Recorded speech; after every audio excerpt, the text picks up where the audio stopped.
What's up, and welcome back to my channel. Today I'm going to show you one circuit that you can do at the end of your next workout that's going to make your legs and glutes burn, reduce imbalances side to side, and help you avoid injury. Okay, because as much as I want you to build your glutes, sculpt your thighs, all that good stuff, I want you to do it while staying injury-free. Okay, because if you hurt yourself, that means less time in the gym, less time making gains. If you're currently lifting heavy, awesome. If you're currently doing big compound lifts, think things like squats, deadlifts, hip thrusts, even better. But if you're frequently taking these exercises to failure, especially at the end of your workout, maybe not so good. All right, the reason for this is that as you move through a workout, your muscles are going to fatigue.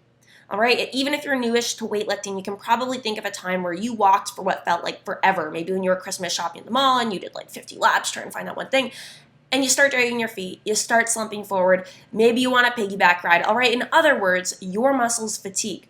Same thing happens when you're working out. Now, there's nothing inherently wrong with this unless it causes your performance to decrease. Okay, so going back to that walking example, think about what would happen if you'd already done a full workout, you're already feeling tired, you've really pushed yourself, and you decide, okay, I'm now gonna do another set of heavy squats. All right, chances are you're not going to have perfect form.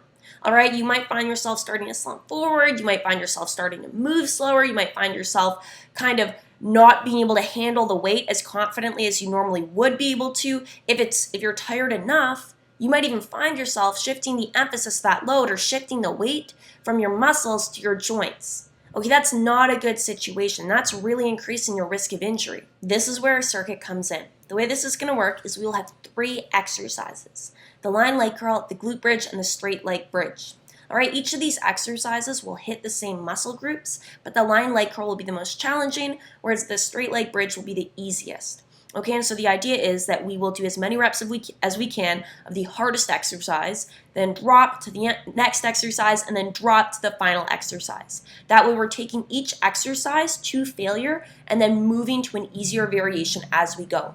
I recommend using this as a finisher circuit or doing this as your final bit of your workout, because remember, we don't want to be fatigued when we're doing those bigger, heavier compound lifts or exercises that require more coordination. First up, we've got the line leg curl. Now there's 2 ways to do this, as I am here, where I'm keeping my glutes squeezed to prevent my hips from moving up and down, or you can make it more dynamic and as a result more challenging by bridging up as you curl your legs in.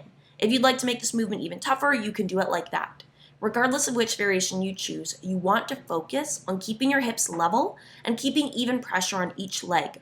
I know it may look easy now, but staying balanced side to side while moving your legs forward and back is going to require a lot of control through your hamstrings and glutes. Once you've failed or fatigued on that first exercise, move on to the glute bridge. Here we're moving the forward back element and are instead just moving our hips up and down.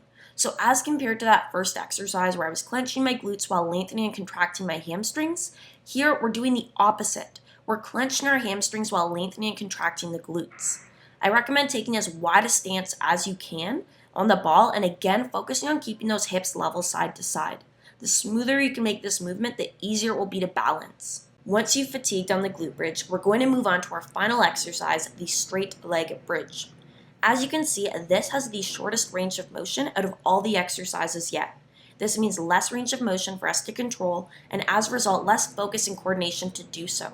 Again, I recommend taking a relatively wide stance with your legs and visualize squeezing the ball with the backs of your legs as you press up. This simple squeezing cue will help you flex slightly at the knee while externally rotating at the hip, allowing us to hit both the back of thigh hamstring muscles as well as your glutes. There have been a couple studies released on the topic of training to failure recently. All in all, the consensus seems to be that training to failure will produce more fatigue, which can decrease performance in the following sets and/or workouts. My advice is to save training to failure until the end of your workout and limit it to just those exercises that are simple enough that you don't feel like you're going to hurt yourself on them. With today's circuit, we did just that. We were doing higher reps and lower weights. So even if we did get tired, even if our form did break down, that's less weight to potentially injure your soft tissues and joints. To further reduce injury, we were moving from simple to simpler exercises. So we got to keep hitting the same muscle groups, keep that burn going, all while reducing the coordination and focus required to do so. All right, if you found this video helpful, make sure you leave me a comment in the comment section below.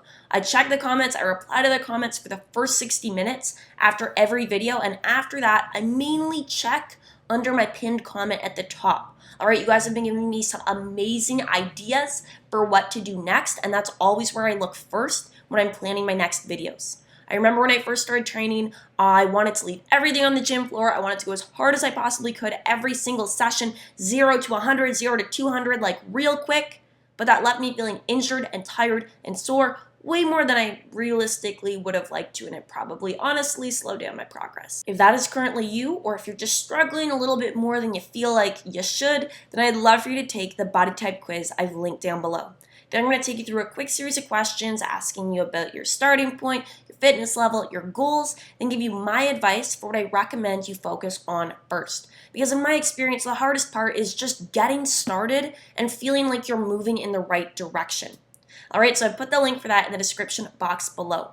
Thank you for watching. Remember to leave me a comment if there's something you'd like to see next, and I hope to see you in the next video.